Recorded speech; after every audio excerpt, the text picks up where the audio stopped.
तो हेलो दोस्तों, स्वागत है आप सबका एक बार और एच टू एड में। देखिए, ये वाली जो वीडियो सीरीज है, इसमें हम डेली के डेली न्यूज टॉपिक्स जो होंगे, इंपॉर्टेंट टॉपिक्स, वो कवर करेंगे। ठीक है।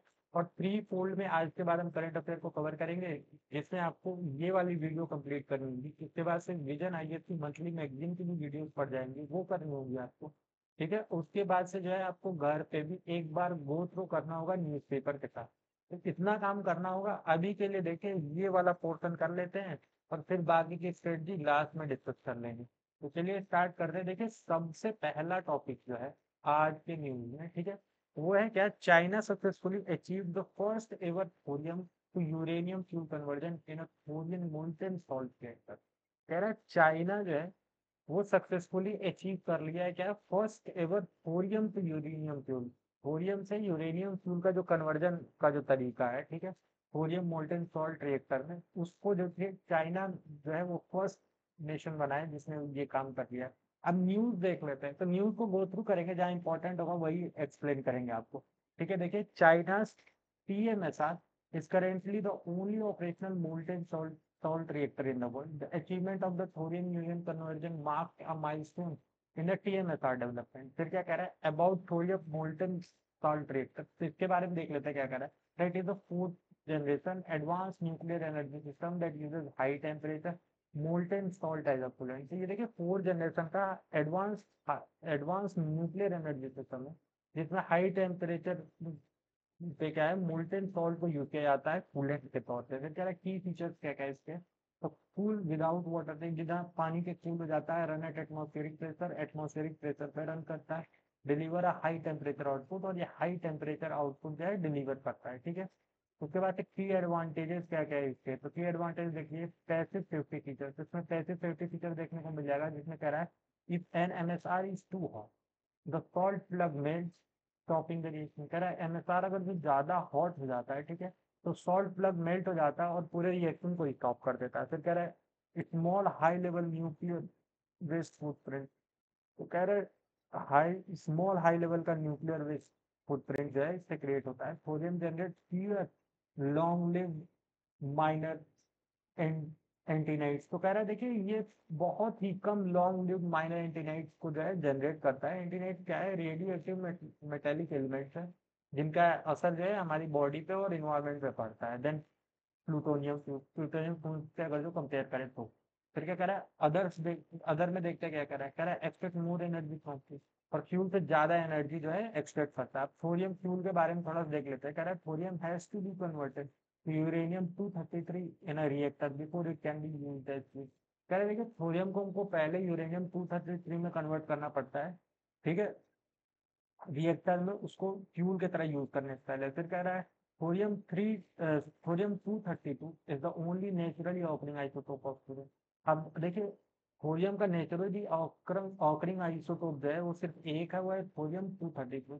तो ये वाला जो क्वेश्चन है ये आपका ध्यान रखेंगे, पेपर में, ठीक है, प्री में आपका ये क्वेश्चन पूछ सकता है, तो इसको ध्यान रखेंगे। फिर क्या कह रहा है, it is 3 times more abundant in nature than uranium, और ये जो हमको है 3 टाइम्स ज्यादा मिलता है यूरेनियम को। मतलब यूरेनियम कंपेयर करें तो अगर जो एक पार्ट हमको यूरेनियम का मिलेगा, उतने में हमको 3 पार्ट थोरियम का मिल सकता है। फिर क्या कह रहा है, despite its wide spread availability the metal's utilisation is restricted by its high extraction. तो देखिए, यहाँ तक की इसकी अवेलेबिलिटी की बात है, ये तो काफी जगह उपलब्ध है, लेकिन इसका जो मेटल जो यूटिलाइज होता है, इसको यूटिलाइज होता है, इसको एक्सट्रैक्ट करने में उसका इतना ज्यादा हाई कॉस्ट है, तो उसके चलते जो है लोग इसमें हाथ नहीं डालना चाहते हैं, कि ले दे के उससे महंगा ही पड़ गया। फिर क्या कह रहा है, the third stage of India nuclear power programme envisages large scale power production from thorium.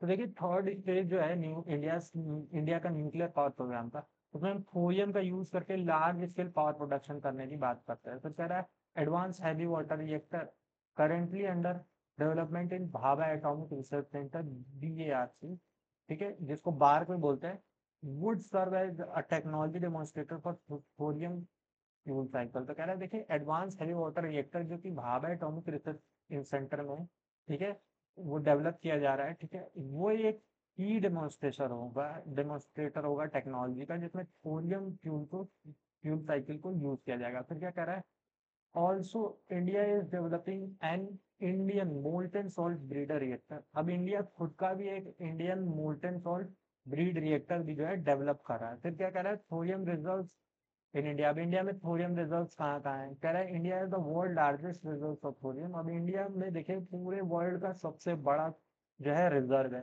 Kerala and Orissa have rich reserve of monazite. अब केरला और उड़ीसा में बहुत ही ज्यादा हमको मोनोजाइट देखने को मिलता है, which contains about 8 to 10% thorium, जिसमें हमको 8 से 10% थोरियम देखने को मिल जाता है। फिर कह रहा है it is also found in the Andhra Pradesh, Tamil Nadu, West Bengal and Jharkhand. तो कहाँ कहाँ और देखने को मिलता है हमको, आंध्र प्रदेश, तमिलनाडु, वेस्ट बंगाल और झारखंड में देखने को मिलता है। देखिए पेपर में पूछ सकता है कि स्टेट्स का नाम देके, ठीक है, तो ये आपके 4 स्टेट्स यहाँ मेंशन है, आंध्र प्रदेश, तमिलनाडु, वेस्ट बंगाल और झारखंड, ठीक है। और 2 यहाँ मेंशन है, ये ध्यान रखिएगा, केरला और उड़ीसा। ये चारों दे देगा और ये दोनों में पूछ देगा कि है कि नहीं है, यही आप कंफ्यूज कर जाएंगे। तो इस चीज को ध्यान रखिएगा, टोटल 6 जगह। ठीक है, अब नेक्स्ट टॉपिक देखते हैं क्या है। ठीक है, नेक्स्ट टॉपिक में क्या है, survey of India, SOI is developing a national special platform. ये नेक्स्ट टॉपिक है। देखिए सर्वे ऑफ इंडिया जो है SOI, ठीक है, ये डेवलप कर रहा है एक नेशनल स्पेशल प्लेटफॉर्म। इसके बारे में डिस्कस कर देते हैं। तो क्या कह रहा है, platform will help in implementing the vision of national geospatial policy 2022। तो ये प्लेटफॉर्म को हेल्प करेगा जो हमारी जो इम्प्लीमेंटेशन है नेशनल जियोस्पेशियल पॉलिसी 2022 का, उसमें। फिर कह रहा है SOI is over reaching nodal agency for geospatial data. तो SOI जो है इसमें नोडल एजेंसी जो है उन उसको रीच करेगी जियो स्पेशियल डेटा के लिए। फिर कह रहा है geospatial data is time based data that is related to specific location on the earth surface. तो जियो स्पेशियल डेटा, ठीक है, टाइम बेस्ड डेटा है जो क्या है किसी स्पेसिफिक लोकेशन से रिलेटेड होता है अर्थ सरफेस से। फिर क्या कह रहा है, about national geospatial platform. अब नेशनल जियो स्पेशियल प्लेटफॉर्म या जो NGP है उसके बारे में हम देखें, क्या है ऑब्जेक्टिव, क्या क्या है इसके।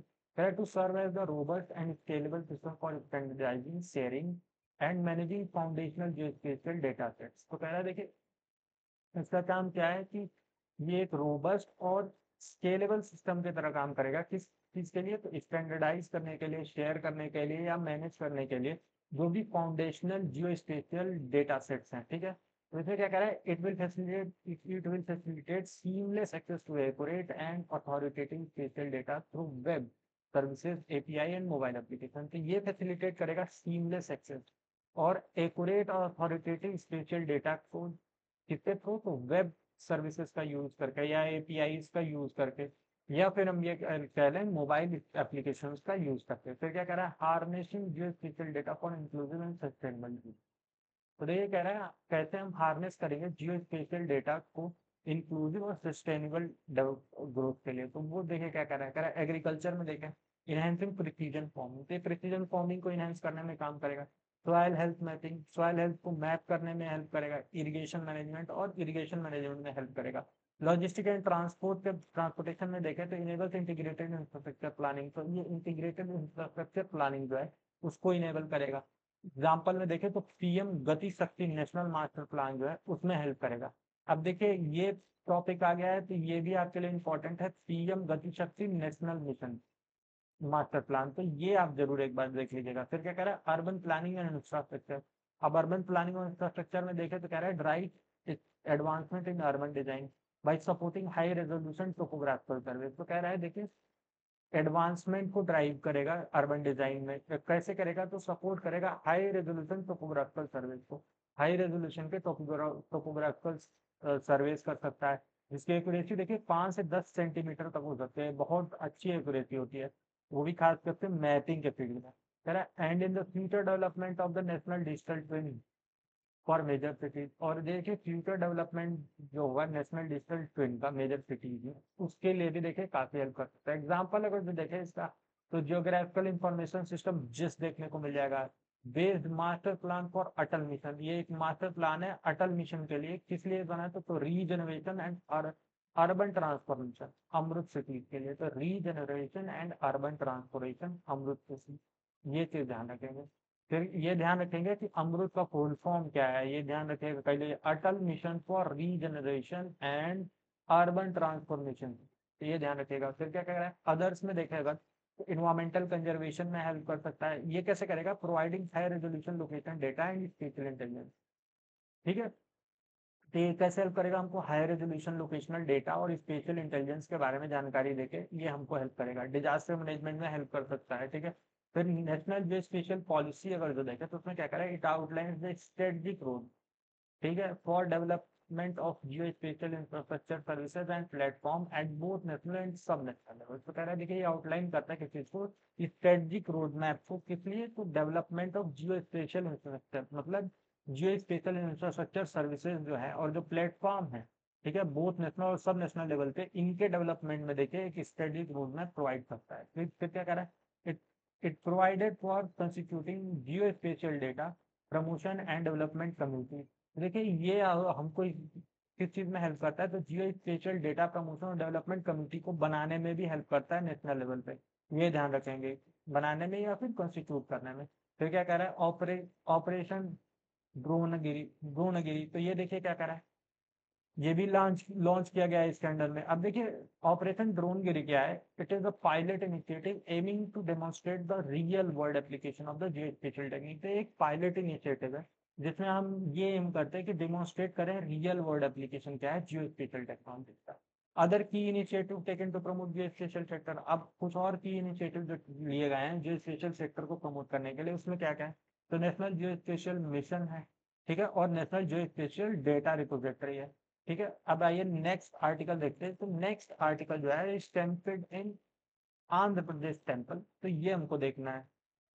तो देखिए क्या कह रहा है, stampede result in loss of life in Andhra Pradesh Venkateswara Swamy temple. तो स्टैम्पेड का मतलब होता है एक तरफ को जाना या भागना, ठीक है, ये चीज ध्यान रखेंगे। फिर कह रहा है स्टैम्पेड और a crushing of when a sudden crowd surge arises due to real or perceived danger or loss of space। तो वही कह रहा है कि देखिए एक स्टैम्पेड या फिर क्रशिंग आकर हुई है कब, जब सडन क्राउड सर्ज जो है वो अराइज हो गया है, क्यों, क्योंकि रियल ड्यू टू रियल और perceive danger of loss, danger और लॉस ऑफ स्पेस, तो स्पेस की कमी के चलते या परसीव डेंजर के चलते। फिर क्या कह रहा है, the national disaster management authority NDMA categorises stampede as man made disaster. तो देखिए नेशनल डिजास्टर मैनेजमेंट अथॉरिटी जो एनडीएमए है, ठीक है, वो स्टैम्पेड को इस तरह डिटरमाइन करता है कि ये मैन मेड डिजास्टर है। सही बात है, स्टैम्पेड का मतलब भगदड़ होता है, आप ऐसे समझिए, ठीक है, तो इसको मैन मेड डिजास्टर के तरह जो है इसको ट्रीट किया जाता है।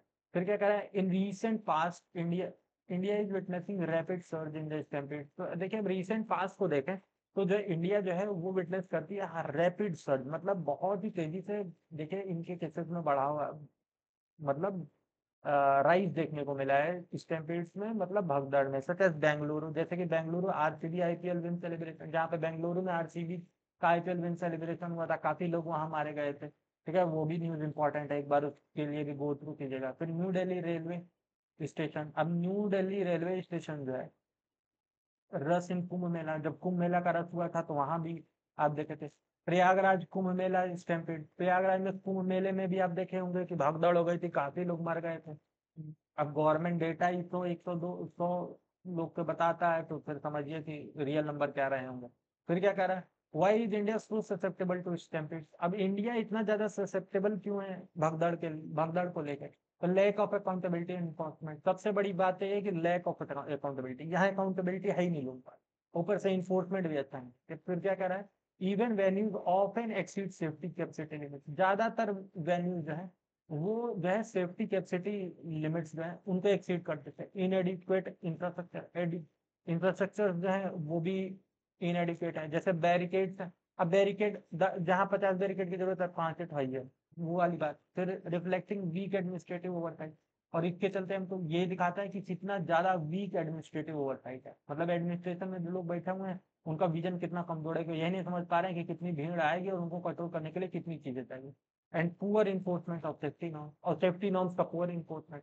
दो आग बुझाने वाली 2 गाड़ी खड़ी करनी चाहिए कि खड़ी कर, वाली बात है। फिर पुअर प्लानिंग एंड कोऑर्डिनेशन, अब पुअर प्लानिंग और कोऑर्डिनेशन वही चीज है कि absence of integrated planning between local administration police and event organiser. अब इवेंट ऑर्गेनाइजर जो है उनके बीच में पुलिस स्टेशन और या फिर पुलिस कह ले या एडमिनिस्ट्रेशन, लोकल एडमिनिस्ट्रेशन जो है डीएम वगैरह या फिर एसपी साहब जो है, इनके बीच में कोई वही नहीं है, एक उसमें मतलब एक इंटीग्रेटेड प्लानिंग नहीं है, बातचीत सब अपने अपने लेवल लेवल पे प्लानिंग कर रहे हैं, किसी का कुछ प्लानिंग किसी प्लानिंग है। ग्राउंड लेवल पे पता चलता है किसी कोई प्लान नहीं। लिमिटेड यूज ऑफ टेक्नोलॉजी, अब देखिए टेक्नोलॉजी का limited use, minimal deployment of real time surveillance system. अब रियल टाइम सर्वेलेंस सिस्टम का मिनिमल डिप्लॉयमेंट कहीं कहीं तो नहीं होगा। क्राउड डेंसिटी एनालिटिक्स, ये तो क्राउड डेंसिटी एनालिटिक्स जो है हमको लग रहा है सिर्फ बुक में पढ़ने के लिए है, रियल लाइफ में इसको कोई एक्सरसाइज ही नहीं करा। फिर क्या करा है, अदर फैक्टर। अब अदर फैक्टर क्या क्या होता है, rising pilgrimage culture due to rise in the prosperity. अब देखिए प्रॉस्पेरिटी में राइज होने के चलते जो है पिलग्रिमेज में लोग अब ज्यादा पार्टिसिपेट करना स्टार्ट कर दिया। आपको भी लग रहा होगा कि आजकल भक्ति में लोग कुछ ज्यादा ही ध्यान दे रहे हैं, ठीक है। वो चीज है congestion, congested urban spaces clubbed with the high population, सही बात है। अर्बन स्पेसेस जो है वो बहुत ज्यादा कंजेस्टेड हो गया है क्योंकि पॉपुलेशन डेंसिटी बहुत ज्यादा। पैनिक ट्रिगरिंग, और पैनिक ट्रिगरिंग हर आदमी को अपनी जान बचाने की इतनी चिंता लगी हुई है कि दूसरे की जान खतरे में डाल। पुअरली ट्रेंड पर्सनल, अब जो ट्रेन पर्सनल्स जो है वो पुअरली ट्रेंड है। पुअरली ट्रेंड क्या, मैं कहूंगा कि ट्रेंड, मतलब लड़ाई झगड़ा कहीं हो जाता है, कहीं मॉब लिंचिंग हो जाती है, ये सब होता है, तो खुद की जान बचाते होते हैं, लोगों को क्या ही समझाएं। डिले इन रेस्क्यू, अब रेस्क्यू में डिले, ये तो मतलब आम बात, जब तक 50-100 लोग मरते नहीं है रेस्क्यू स्टार्ट ही नहीं। वे फॉरवर्ड, अब आगे का सिस्टम क्या हो सकता है वो देखना है अपने को। फिर क्या करें, use real time monitoring with CCTV, अब सीसीटीवी का यूज करके रियल टाइम मॉनिटरिंग करें, एक ये चीज है। फिर ड्रोन एंड डिजिटल टूल्स, और ड्रोन और डिजिटल टूल्स को यूज करें किसके लिए, तो क्राउड फ्लो को ट्रैक डाउन करने के लिए, and alert authority quickly as recommended by NDM. Authorities को जल्द से जल्द जो है वो हम उनको जानकारी दें, अलर्ट करें, ठीक है, जैसा कि एनडीए में भी रिकमेंड करता है। Limit entry through registration and online passing, अब यहाँ कह रहा है कि एंट्री जो है उसको लिमिट कर दें ऑनलाइन रजिस्ट्रेशन के थ्रू या फिर ऑनलाइन पासेस के थ्रू। तो मैंने crowd size at major gathering, और क्राउड साइज और ये सब मेजर गैदरिंग के लिए देखिए ये तो मुझे नहीं लगता है कि उतना ज्यादा फिजिबल है। अब कोई भगवान से दर्शन करने गया है तो वहां कह रहे हो कि भाई पास दिखाओ, ये तो थोड़ा उतना फिजिबल नहीं है, लेकिन ऊपर वाली चीजें काफी अच्छी थी। फिर क्या कर रहा है, ensuring accountability of both organisers and administration. अब देखिए इंश्योर करें कि जो ऑर्गेनाइजर्स हैं और एडमिनिस्ट्रेशन है दोनों अकाउंटेबल रहे काम करने के लिए, ठीक है, उनकी अकाउंटेबिलिटी होनी चाहिए for not following safety norms and managing crowd responsibility. और जो अगर जो वो ऐसा काम करते हैं कि सेफ्टी नॉर्म्स को नहीं फॉलो करते हैं, क्राउड को बढ़िया से मैनेज नहीं करते, तो उनको अकाउंटेबल होल्ड किया जाए, उनसे सवाल पूछे जाए भाई क्या नहीं हो पाया, और बल्कि प्रॉपर एक्शन मिलिए। Improve infrastructure with wider pathway, सही बात है, इंफ्रास्ट्रक्चर को इम्प्रूव कीजिए और पाथवेज को और वाइडर कीजिए, क्लियर एग्जिट कीजिए, सही बात है, क्लियर एग्जिट, एक ही जगह जहाँ से आ रहे हैं वहीं से जाने वाला रहता है, जाने आने वाला अलग जाने वाला अलग, वो ज्यादा बेटर रहता है। बेटर सेफ्टी फैसिलिटी, तो बेटर सेफ्टी फैसिलिटी वो सब दे, CO2 सिलेंडर वगैरह, या फिर क्राउड मैनेजमेंट के लिए पुलिस पुलिस का डिप्लॉयमेंट, ये सारी चीजें। एनडीए में गाइडलाइंस फॉर मैनेजिंग क्राउड, अब एनडीए में की क्या गाइडलाइंस है क्राउड मैनेज करने के लिए वो देखते हैं। ट्रैफिक रेगुलेशन सबसे ऊपर है, तो सही बात है, ट्रैफिक रेगुलेशन करना है। Control vehicular movement, regular movement को कंट्रोल करना है अराउंड पेडल, अराउंड पंडाल्स, तो पंडाल्स के आसपास जो क्राउड है उनके मूवमेंट को जो है कंट्रोल करना है। Festive grounds to prevent congestion, अब कंजेशन को देखिए प्रिवेंट करना है हमको। फिर क्या रहा है, क्लियर साइनेज, अब देखिए साइनेज को क्लियर करना है। Display route map for entry and emergency exit at prominent location, तो वही चीज कह रहा है कि अलग अलग जगह पे एक डिस्प्ले लगाइए, वहां पे आप लिखिए कि एंट्री का क्या रास्ता है और इमरजेंसी एग्जिट का क्या रास्ता है, ठीक है, प्रोमिनेंट लोकेशन पे जहाँ पे ज्यादा लोग गैदर होते हैं, ठीक है, कोई तिराहा चौराहा है। फिर क्या कह रहा है, क्राउड कंट्रोल, अब क्राउड कंट्रोल बैरिकेड्स का यूज करें, ठीक है, क्राउड कंट्रोल करने के लिए, या फिर एक ऑर्डरली मतलब क्यू वगैरह बनाने के लिए, Q based movement of people, और पीपल का जो है क्यू बेस्ड मूवमेंट।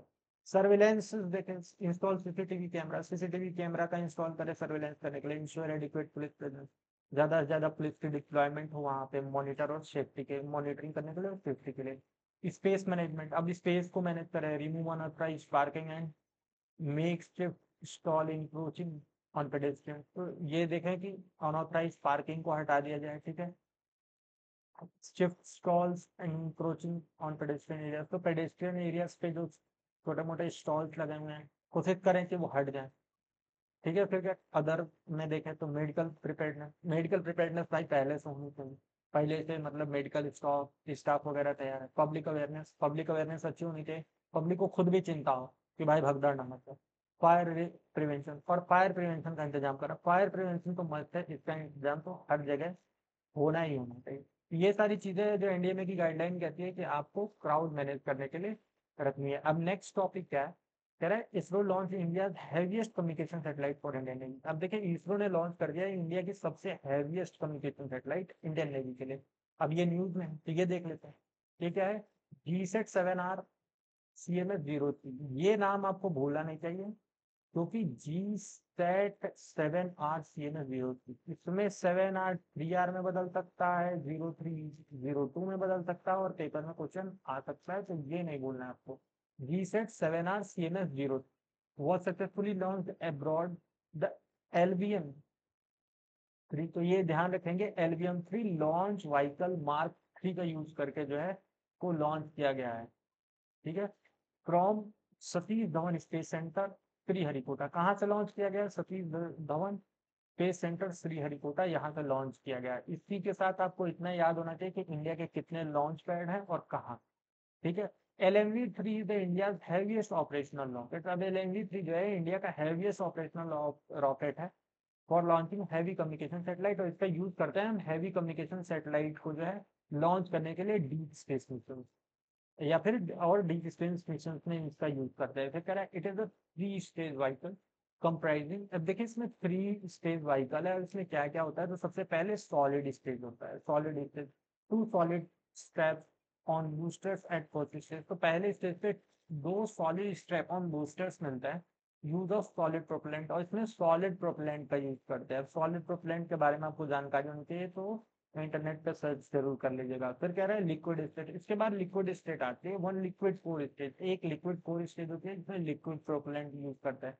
ठीक है, फिर क्रायोजेनिक स्टेज है। क्रायोजेनिक स्टेज से कई बार क्वेश्चन आ चुका है, फिर आ सकता है, ये ध्यान रखिएगा। क्रायोजेनिक स्टेज जो है 1 क्रायोजेनिक अपर स्टेज, एक अपर स्टेज है क्रायोजेनिक का। फिर powered by indigenous high thrust CE-20 cryogenic engine, तो इसमें इसको यूज करके पावर दिया गया है, तो high thrust CE-20 cryogenic engine का यूज किया गया, और ये इंडिजीनियस है, मतलब इंडिया में बना हुआ है, ये चीज ध्यान रखेंगे। लोडेड विद क्रायोजेनिक प्रोपेलेंट, और इसमें क्रायोजेनिक प्रोपेलेंट का यूज किया गया। अब की फीचर जो है GSAT-7R सैटेलाइट का देखें तो क्या क्या है।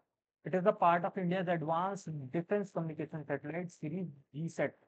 तो ये चीज ध्यान रखेंगे, इंडिया का जो advance defence communication satellite series है GSAT-7, उसका पार्ट। वेट कितना है, तो अप्रोक्सीमेटली 4400 किलो के आसपास है, 4400 केजी के आसपास है। ऑर्बिट देखें तो launch into the Jio synchronous transfer orbit GTO। इसको जियो सिंक्रोनस ट्रांसफर ऑर्बिट GTO में जो है लॉन्च किया गया है। It will eventually settle into Jio stationery orbit, और ये इवेंचुअली कहाँ जाएगा, तो जियो स्टेशनरी ऑर्बिट में जाकर सेटल होगा 35,786 किलोमीटर एबव द अर्थ। तो ये डेटा तो इंपॉर्टेंट नहीं है, ये चीज ध्यान रखिएगा कि इवेंचुअली सेटल होगा जियो स्टेशनरी ऑर्बिट में। फिर कवरेज देखिए, कह रहा है प्रोवाइड्स मल्टी बैंड टेलीकम्युनिकेशन, और ये मल्टी बैंड टेलीकम्युनिकेशन प्रोवाइड करेगा। Services across Indian Ocean region and Indian landmark. तो ये कहाँ के लिए, तो इंडियन ओशियन रीजन में भी और इंडियन लैंडमार्क में भी multi band telecommunication service provide करेगा। पर्पस क्या है इसका, strengthen space based communication maritime domain awareness. तो देखिए स्ट्रेंथन करेगा किस चीज को, स्पेस बेस्ड कम्युनिकेशन को, मैरीटाइम डोमेन अवेयरनेस को, और क्या है security links among navy ships, और नेवी शिप्स के बीच में सिक्योरिटी लिंक को भी डेवलप करेगा। Submarines, aircraft and maritime operation centre, इन सबके बीच में एक सिक्योर लिंक जो है स्टेब्लिश करेगा। अब सिग्निफिकेंस देखें तो क्या कह रहा है, indigenous development mark India growing self reliance, Amrit Bharat, आत्मनिर्भरता इन डिफेंस स्पेस कम्युनिकेशन। तो देखिए इंडिजीनियस डेवलपमेंट अगर जो देखे तो वो हमको ये चीज बताते हैं कि इंडिया का जो सेल्फ रिलायंस की तरफ जो ग्रो कर रहा है इंडिया, उसमें कितना ज्यादा हेल्प है, खास करके डिफेंस स्पेस कम्युनिकेशन में। ठीक है, जिसको आत्मनिर्भरता हम बोलते हैं, बार बार बोलते रहते हैं मोदी जी आके कि आत्मनिर्भर भारत बनाना है, तो उसकी तरफ एक बड़ा कदम है, ये चीज ध्यान रखेंगे।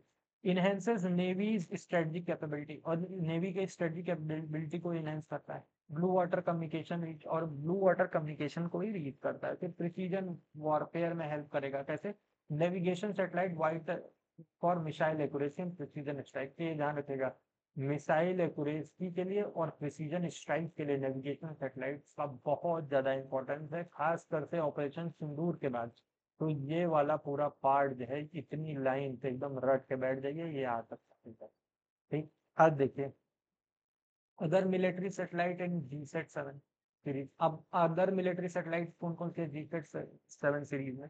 तो नेवी के लिए GSAT-7 रुक्मिणी है, ये ध्यान रखेंगे, ठीक है। ऑपरेशन सिंस 2013 से ऑपरेशन में, प्रोवाइड्स मैरीटाइम कम्युनिकेशन में, ये मैरीटाइम कम्युनिकेशन और सर्विलेंस प्रोवाइड करता है।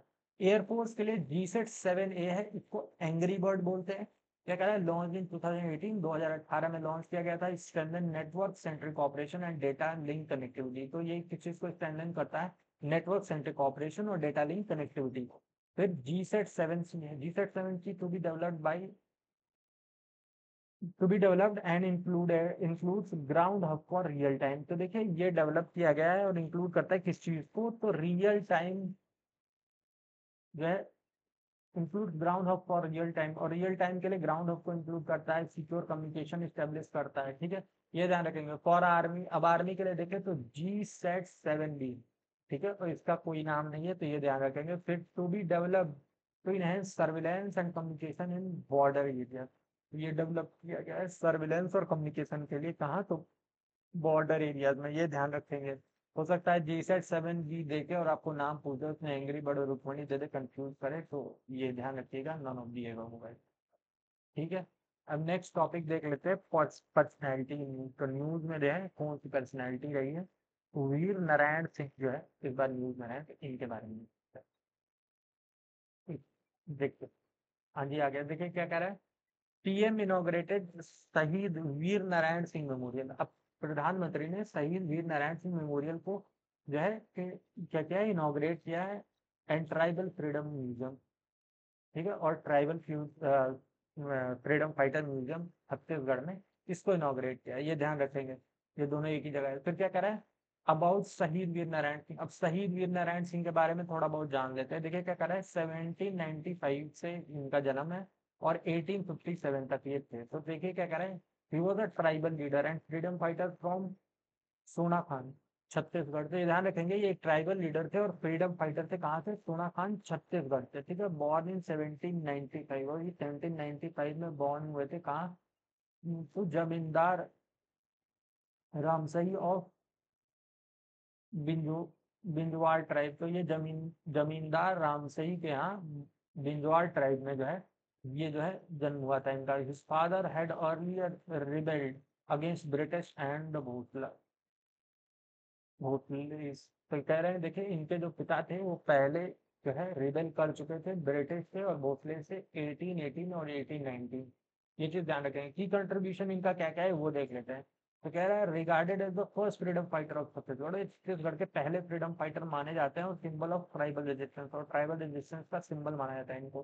Fought violently against the British during 1857। अब देखिए 1857 के ड्यूरिंग जो है ब्रिटिश से काफी वायलेंटली मतलब फाइट किए थे, मतलब उनको स्ट्रिक्ट रेजिस्टेंस दिए थे। फिर कह रहा है but was captured and executed on December 10, 1857। लेकिन इनको पकड़ लिया गया था और December 10, 1857 को जो है उनको फांसी दे दी गई थी ड्यूरिंग फेमाइन ऑफ 1856। अब 1856 का फेमाइन में लिखा है ही सेज फूड ग्रेन, इन्होंने hoarded by trader to feed and starving poor, feed the starving poor. तो इन्होंने सेव कर दिया था किसको? फूड दे उनको, ठीक है। ये ध्यान रखेंगे। फिर क्या कह रहा है, वैल्यूज क्या क्या है? Leader, benevolent and just ruler. क्या है? लीडर बेनवलेंट, जस्ट रूलर, ठीक है। रिस्पेक्ट फॉर हिज फेयरनेस, अपने मतलब न्याय संगति के लिए जाने जाते थे, ठीक है। एंड सर्विस टू पीपल, और जो लोगों को सर्विस देते थे, मतलब लोगों के प्रति जो इनका आचरण था, उनके प्रति जो इनका झुकाव था, उसके लिए जाने जाते थे। अब इसके बाद से कुछ छोटे मोटे टॉपिक और देख लेते हैं जो न्यूज में रहे हैं।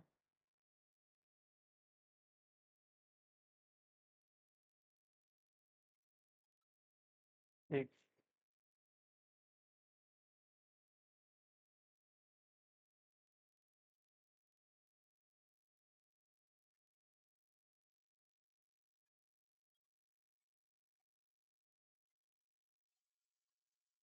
हाँ जी, देखिए ऑल्सो ही न्यूज कर रहे हैं।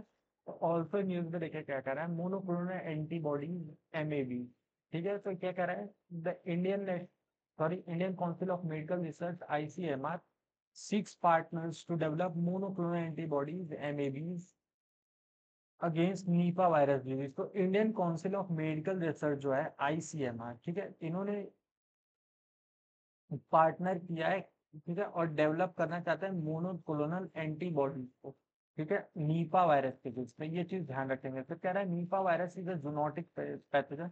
अब नीपा वायरस क्या है? तो एक जूनोटिक पैथोजन है causing severe respiratory and neurological illness. इसके चलते सीरियस या फिर severe sorry respiratory and neurological illness जो है होती है, ट्रांसमिटेड फ्रॉम बैट और इन्फेक्टेड एनिमल्स टू ह्यूमन। तो ये कहाँ से हमको ट्रांसमिट हो सकती है? तो बैट से या इन्फेक्टेड ह्यूमन से ट्रांसमिट हो सकते हैं। About monoclonal antibodies. अब मोनोक्लोनल एंटीबॉडीज के बारे में जान लेते हैं। Definition, monoclonal antibodies are laboratory produce protein. अब मोनोक्लोनल एंटीबॉडीज है वो लेबोरेटरी प्रोड्यूस प्रोटीन है, engineer to bind specific antigens. और इनको ऐसे इंजीनियर किया गया है कि स्पेसिफिक एंटीजेंस जो है उसको बाइंड करेंगे, मिमिकिंग नेचुरल इम्यून रिस्पॉन्स। और ये नेचुरल इम्यून रिस्पॉन्स जो है उसको मिमिक करते हैं, ठीक है। ओरिजिन देखें तो derived from the identical immune cells clone from a single parent B cell. तो कह रहा है देखिए ये कहाँ से डिराइव किया गया? तो आइडेंटिकल इम्यून सेल्स होता है जिनको क्लोन करके बनाया जाता है सिंगल पेरेंट बी सेल से, तो उससे डिराइव किया गया है। फिर ये कह रहा है फंक्शंस अगर जो देखे क्या है, यूज टू डायग्नोस। इसका कहाँ का यूज करता है? डायग्नोस करने के लिए, प्रिवेंट करने के लिए और ट्रीट करने के लिए। कोई भी डिजीज जैसे कि कैंसर हो गया, ठीक है, एंटी एंटी इम्यून डिसऑर्डर्स हो गए, ठीक है, और वायरल एंटी इम्यून डिसऑर्डर के बारे में आप जानना चाहते हैं तो एग्जाम्पल के तौर पे आप HIV को कंसिडर कर सकते हैं, ठीक है। और वायरल इन्फेक्शन होगा, इसमें भी हेल्प करता है। फिर एडवोकेट्स के बारे में देखते हैं क्या था न्यूज में। एडवोकेट में कह रहा है the supreme court has held that in the house council employed by the corporate entities will not be entitled to client attorney privilege under section 132 of the Bharatiya साक्ष्य अधिनियम BS से। तो कह रहा है जो सुप्रीम कोर्ट ने ये कहा है कि जो इन हाउस काउंसिल एम्प्लॉय किए गए कॉर्पोरेट एंटिटीज के द्वारा, वो देखिए क्लाइंट अटर्नी प्रिविलेज के लिए एंटाइटल्ड नहीं होंगे। इसमें तो सेक्शन 132 में, भारतीय साक्ष्य अधिनियम में जो सेक्शन 132 है इसमें। अब सुप्रीम कोर्ट ने क्या कहा है? Supreme Court held this because they are not considered advocate under advocate act 1961। और ऐसा इसलिए कि सुप्रीम कोर्ट ने कहा है कि इनको जो एडवोकेट की तरह कंसिडर ही नहीं किया जाता है एडवोकेट एक्ट 1961 में। अब section 132 of BSA protect communication between an advocate and their client subject to exception. तो क्या सेक्शन 132 जो है BSA का, वो प्रोटेक्ट करता है कि प्रोटेक्ट कम्युनिकेशन बिटवीन, जो कम्युनिकेशन हुआ रहता है एडवोकेट और उनके क्लाइंट के बीच में, ठीक है, ठीक है, उसको जो है प्रोटेक्ट करता है, ये ध्यान रखेंगे। ठीक है, एडवोकेट्स के बारे में देख लेते हैं। तो advocate are those rolled under the provision of advocate act 1960। अब एडवोकेट वो लोग हैं जिन्होंने अपने आप को रोल किया है एडवोकेट एक्ट 1961 के अंदर। और Bar Council and Bar Council of India rules, और Bar Council of India rule में भी है, subject to qualifying Bar Council exam post LLB degree. तो बार काउंसिल एग्जाम पोस्ट जो है LLB, उसको जो है LLB डिग्री जो है उसको उनको कंप्लीट करना ही होगा। फिर advocate to be the only recognised class of person entitled to practise law in India. अब एडवोकेट ही सिर्फ एक ऐसा क्लास है जिसको रिकॉग्नाइज किया गया है जो एंटाइटल्ड है लॉ प्रैक्टिस करने के लिए इंडिया में, according to section 29 of this act. और ये किसमें है? तो सेक्शन 29 में है एडवोकेट एक्ट से, ये चीज ध्यान रखेंगे। तो लॉयर्स, लॉयर के बारे में जान लेते हैं। अब लॉयर क्या है? Any person who has completed law degree, जिसने लॉ डिग्री कंप्लीट कर लिया कैन बी कॉल्ड लॉयर, उसको लॉयर बोला जा सकता है। ही मे बी लीगल एडवाइजर, और वो लीगल एडवाइजर तो हो सकता है लेकिन हम उसको एडवोकेट नहीं कह सकते, ये चीज ध्यान है। अब NCLAT के बारे में देख लेते हैं। कह रहे हैं recently national company Law Appellate tribunal NCLAT said that the Competition Commission of India CCI has no power to examine into the dispute related to the patent matter। अब ऐसा कहा है National company Law Appellate Tribunal ने, said that the Competition Commission of India, जो CCI है Competition Commission of India, इसके पास कोई पावर नहीं है कि ये एग्जामिन करे जो भी डिस्प्यूट रिलेटेड है पेटेंट मैटर में। ठीक है, tribunal held that the patent act 1970 takes precedence over competition act 2002। अब ये कह रहे हैं कि पेटेंट ट्राइब्यूनल ने कहा है जो पेटेंट एक्ट 1970 है उसका प्रेसिडेंस है, मतलब वो जो है उसके ऊपर है। ठीक है, कंपटीशन एक्ट 2002 जो है उसके ऊपर है, ये चीज ध्यान रखना। पेटेंट एक्ट 1970, अब पेटेंट एक्ट 1970 क्या है, तो ये सेफगार्ड्स इन्वेंटर एक्सक्लूसिव राइट, और ये इन्वेंटर का एक्सक्लूसिव राइट जो है सेफगार्ड करती है ओवर देयर इनोवेशन, जो भी उनका इनोवेशन रहता है उसके ऊपर, एमिंग टू रिवॉर्ड इनोवेशन। अब ऐसा इसलिए है क्योंकि ताकि इनोवेशन को रिवार्ड किया जा सके, while ensuring public access to new technology, और इसी के साथ पब्लिक एक्सेस जो है न्यू टेक्नोलॉजी के साथ वो भी बना रहा है। About National company Law Appellate Tribunal, अब National company Law Appellate Tribunal के बारे में, एनसीएलटी के बारे में थोड़ा जान लेते हैं। तो स्टैब्लिश अंडर कंपनीज एक्ट 2013, और ये कंपनीज एक्ट 2013 के अंदर जो स्टैब्लिश किया गया था। फंक्शंस देखे अगर जो इसके, तो कह रहा है hears appeal against order of the national company law tribunal, NCLT, insolvency and bankruptcy board of India and CCI. तो वही कह रहा है कि ये अपील्स को हियर करती है किसके अगेंस्ट, तो national company law tribunal NCLT के अगेंस्ट, इंसॉल्वेंसी और बैंकरप्सी बोर्ड ऑफ इंडिया के अगेंस्ट, और सीसीआई यानी कंपटीशन कमीशन ऑफ इंडिया के अगेंस्ट। तो अब देखिए कंपटीशन कमीशन ऑफ इंडिया के बारे में थोड़ा सा जान लेते हैं। कह रहा है एस्टेब्लिश अंडर कंपटीशन एक्ट 2002, ये देखिए 2002 का एक्ट है कंपटीशन एक्ट, उसके अंडर में जो है इसको इम्पोज किया गया है। पर्पस क्या है, to eliminate anti competitive practice, तो एंटी कॉम्पिटिटिव प्रैक्टिस जो है उसको एलिमिनेट किया जाए, protect the interest of consumers and ensure freedom of trade. इससे जो कंज्यूमर का इंटरेस्ट है और उनका जो फ्रीडम है ट्रेड का इंडियन मार्केट में, उसको प्रोटेक्ट किया जाए। अब नेक्स्ट क्या है, तो नेक्स्ट टॉपिक है सिलिकॉन कार्बाइड। सिलिकॉन कार्बाइड के बारे में थोड़ा जान लेते हैं। Orissa chief minister led the foundation stone of India first end-to-end silicon carbide semiconductor manufacturing facility in the state। अब उड़ीसा का चीफ मिनिस्टर जो है उन्होंने लेट डाउन किया है फाउंडेशन स्टेम किस चीज का, तो इंडिया का पहला end to end silicon carbide semiconductor manufacturing facility का स्टेट है। इसी बात पे बता दीजिए उड़ीसा का चीफ मिनिस्टर कौन है, कमेंट कर दीजिए। तो ये क्या कर रहा है, अबाउट सिलिकॉन कार्बाइड एसआई।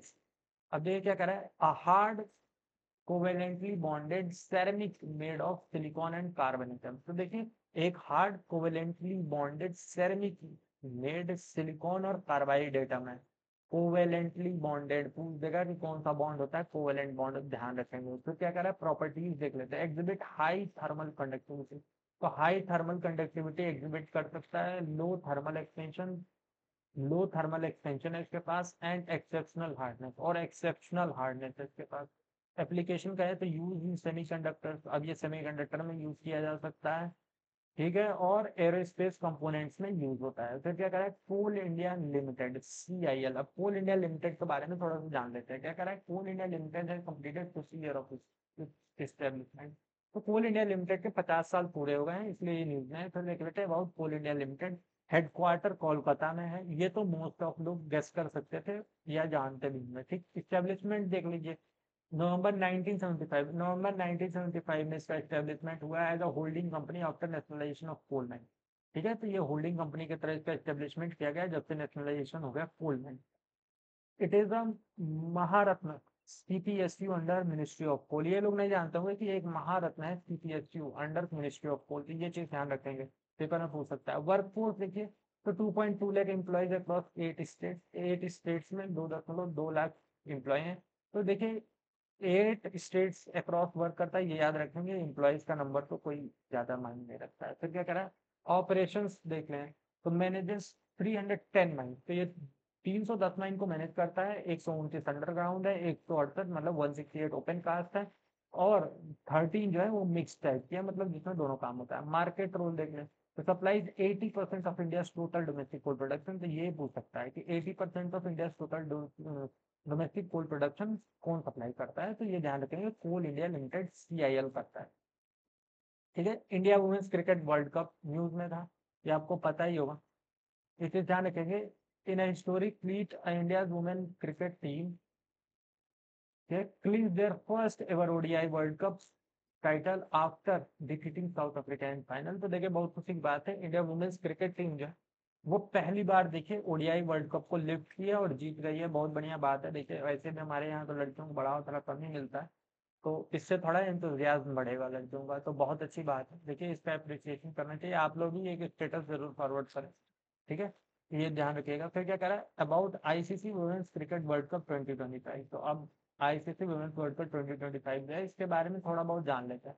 देखिए क्या कह रहा है, फर्स्ट एडिशन 1973 इंग्लैंड में खेला गया था और इंग्लैंड ही जीता भी था, ये चीज ध्यान रखेंगे। 2025 में होस्ट कंट्री इंडिया थी, इंडिया ने होस्ट किया था और करेंटली 1330 करंट 1330 1330 का, ये ध्यान रखेंगे। मोस्ट नंबर ऑफ टाइटल वोन, सबसे ज्यादा ऑस्ट्रेलिया जीती है 7 बार, ये क्वेश्चन आ सकता है पीसीएस यूपीएससी में तो नहीं। It was India third final after 2005 and 2017, और इंडिया का ये थर्ड फाइनल था 2005 से, 5 में एक बार था, 2017 में था, इस बार वाला थर्ड था।